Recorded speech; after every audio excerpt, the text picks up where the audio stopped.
iBhayibheli ke lithi wazithoba.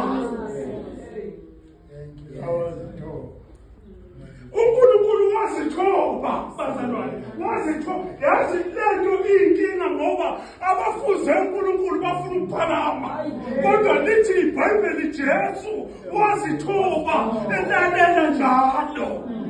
Lithi-ke iBhayibheli masejika uPawula ngithi emuva uthe wathatha isimo. Kodwa manje useyajika uthi uNkulunkulu loyo wamphakamisa futhi.